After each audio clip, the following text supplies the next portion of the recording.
და მე მინდა გკითხოთ პროკურატურაზე, პროკურორზე, საქმის პროკურორი ჩვენ გვახსოვს თქვენ ვრცელი მიმართვები გქონდათ ხოლმე შმაგი გობეჯიშვილთან. დღეს ბატონ შმაგის არც ერთი კომენტარი არ გაუკეთებიათ.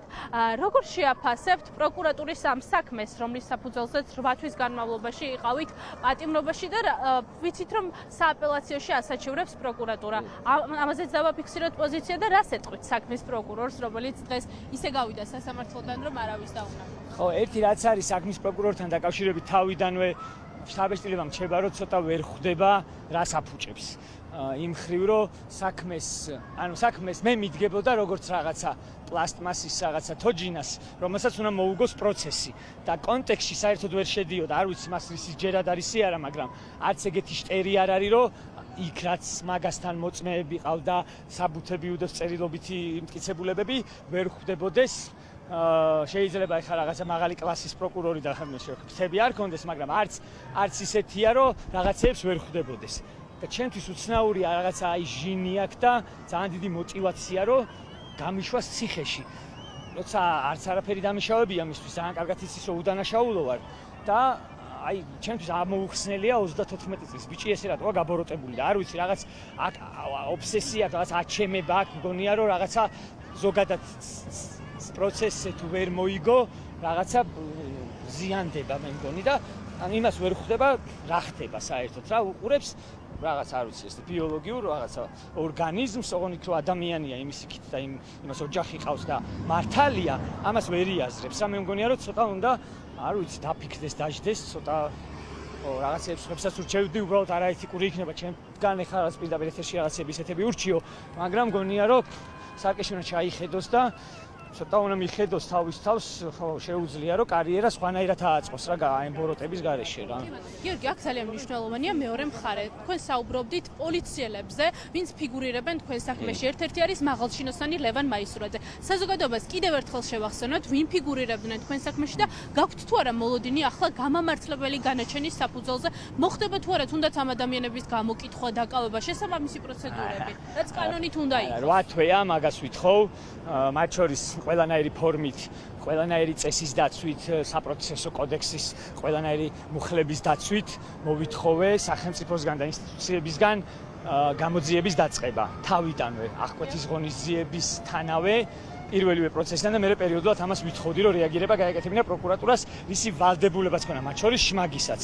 თუ უნდა რომ წარმატებული და კარიერული წინსვლა ქონდეს, მე კი არ უნდა მებრძოლოს. გამოძიება უნდა აწარმოოს სრულად ყოველმხრივ და ობიექტურად როგორც ამას კანონი თხოვს და მაშინ დაფასდება ისე როგორც მას უნდა რომ იყოს დაფასებული ისიც რეალურად იბრძვის ოღონდ ცოტა უნდა დაეშვას დედამიწაზე და შევიდეს შინაარსებში ხო არ მგონია რომ ვინმეს რამეს მოკითხავენ მათ შორის ერთ-ერთი მაღალჩინოსანი როგორც მე ვიცი გადაადგილეს და თვარსებს ლევან მაისურაძეზე არა ლევან მაისურაძე ადგილზე არ ყოფილა ლევან მაისურაძის ზარი დავინახე გურეშიძის ტელეფონზე იმიტომ რომ ლევან მაისურაძე თუ არ მეშლება მაგ დროისთვის იყო რაღაც საპატრულოს უფროსის მოადგილე და პატრულმა რო გამაჩერა როგორც ჩანს ეს კომუნიკაცია მოხდა რომ გადაამოწმა რომ მისმა ბიჭებმა ხო შეასრულეს გურეშიძის დანავალები რომ გავეჩერებინე და მე გამქრალიყნენ დაწინაურებულია გიორგი გურეშიძე ხო დაწინაურება ქვია ალბათ არ ვიცი რაღაც საზღვრის რაღაცაში გადაიყვანეს ხო და აი იცი როგორი რაღაც ამ მართალი ადამიანი ჟურნალისტის კითხვებს არ გაურბის რა და მე ვნახე ფორმულას შაბათის ფორმულას ჟურნალისტები იყვნენ მასთან და ხმა არ ამოუღია ისე გაიპარა იმიდან რა ქვია კამერიდან და მიკროფონიდან და თუ მართალი კაცი იყო და ისე არ იყო როგორც მე ვლაპარაკობ პასუხი გაეცა იქიდან და თუ უნდა სადაც უნდა ნებისმიერ ეთერში იმედზე პოსტივიზე რავი სადაც რაც აქვთ სადაც უნდა თუ გაბედავს მოვიდეს წინ დამისდეს და მითხრას რომ იქ არ ყოფილა და გავცემ მე პასუხს და ტელეფონი მოვიდეს აი საჯაროდ თავაზობ ამოიღოს თავის ტელეფონის ამონაწერი გეოლოკაცია ანძების გადაადგილებები 7-დან 8 დეკემბრის ღამეზე და ერთი ვნახავთ სად იყო მაგ დროს გიორგი გურეშიძე მათ შორის სხვა დანარჩენმა პოლიციელებმაც ამოიღონ და მოწმეებს რომ შევთავაზე მე რომ თქვენი ნათქვამი დაადასტურეთ ამით რომ ამონაწერი მოიტანეთ მეთქი არ მინდაო ესე განმიცხადეს ხო და რატო არ უნდათ გასაგებია იმიტომ რომ ყველა სიტყვა რასაც ამბობდნენ იყო ტყუილი ხო და ნუ ეხლა ძალმომრეობაზე მესმის ეხლა მე თოფიან კაცებს ვერ მოვერევი მარტო და სამუდამოც არაფერი არ არის და ადრე თუ გვიან რაღაც მომენტში დამთავრდება ეს საქმე და მოგვიწევს ჩვენ ერთმანეთზე თვალებში შეხედვა და კითხვების დასმა და პასუხების მოსმენა აუცილებლად. ეხლა შურიზიებების და იმის მომხრე არ ვარ, მაგრამ აუცილებლად უბრალოდ კითხვას დავსვავრო რა ანუ რაღაცა ხო ამაშიც რეპრესიაშიც ხო შეიძლება ზომიერება დაისვა.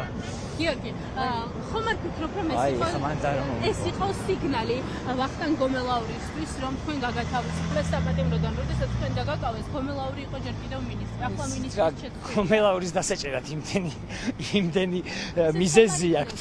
იმდენი მიზეზი აქვს, რომ არ მგონი ახობაზის გამო გომელაური დაიჭირო. ბევრი სხვა მიზეზი აქვს დამიჯერეთ. ისეთი მიზეზები, რომელიც არის დოკუმენტებში არ ჩანს და ისეთი კორუფცია, რომელიც სხვანაირი კორუფციაა. აი, ბიუჯეტიდან რომ მოიპარეს კი არა. ეს ქვეყანა რომ აი კრიმინალური კარტელის რაღაცა საოპერაციო არეთა აქვს, ესე ვთქვათ, მოწყობილი და ისეთი ფული, რომელიც ჩვენ მართლა რეალურად სახელმწიფოსაც არ გვეხება, რაღაცეები დადის ჩვენი გავლით და ესე ლევათ, ესე ვთქვათ, შავად რო აკეთებენ ფულებს კოლ-ცენტრებით და ტრაფიკებით და ასე შემდეგ. აი მაგ ფულების გაყოფა მიდის სავარაუდოდ ეხლა ის ვითომ კორუფციით რო შეფუთეს რა, თორე ძალიან კარგად იციან ვინ რა სიპარავდა, რამდენ სიპარავდა და არ არის ბიძინა იმის ჩიტი, ეხლა 2 მილიონს მიქაუტაძის ლარნახევარს დიოს და გომელაურის კიდე 3 ლარს. გიორგი, ბოლოს ვკითხავ. დაჭერათ უნდა ბევრად ძიმე საქმეები აქვს გომელაურის დასაჭერად დამიჯერეთ. ბოლოს ვკითხავ სინდისის პატიმრებზე, მათთვის დიდი იმედი შესაძლებელია იყოს ეს ნაწილმა საპატიმრო დაწესებულებაში გაიგო, ნაწილმა სასამართლო პროცესებზე. რას ეტყვი ამ ადამიანებს და რას ეტყვი მზია ამაღლობელს? თითქმის ერთდროულად მიმდინარეობდა დღეს თქვენი პროცესები. მზიას ბრძოლას მინდა, ავთქედი მოუხარო და მზიას თვითონ მინდა მადლობა გადაუხადო იმ საქმისთვისაც აკეთებდა. მისი სახელი და გვარი გავიგე მას მე რას დაიჭირეს, მაგრამ რეალურად მისი საქმე მიიქცია ყურადღება გაცილებით მანამდე ნეტგაზეთის და ფაქტმელებიც იყო ის საინფორმაციო საშუალება, რომელიც ონლაინ ესე თვალში რო ხდება ხარისხით რა და შემდეგ უკვე ადამიანის ნახეთ, რომელიც ამ ყველაფრის უკან იდგა და მისი ბრძოლა ვნახეთ. მზიასთან დაკავშირებით ხო ეს რაღაც სიმულაცია და ზღაპარი რაც დღეს შემოგთავაზეს, რომ ვითომ სამართლიანად მოექცნენ ეგ ზღაპრები ერთმანეთს მოუყრნენ ძილის წინ, მზია დარჩა პატიმრობაში და ეს ზუსტად იგივე უსამართლობა არის ისევ რაც იყო, არაფერი არ შეცვლილა, იმიტომ რომ 2, 4, 7, 8 რამდენი წელი იქნებოდა მნიშვნელობა არ ქონა, ისევე როგორც ჩემს საქმეში. მანდ რომ დამდგარიყო გამომართლებელი განაჩენი, ან მაქსიმუმ გადაკვალიფიცირებულიყო ადმინისტრაციულ სამართალდარღვევად ჯარიმის სახით 500-დან 1000 ლარამდე. აი ამ წარიაშვილმა გადასარევად განმარტა ეს რატომ.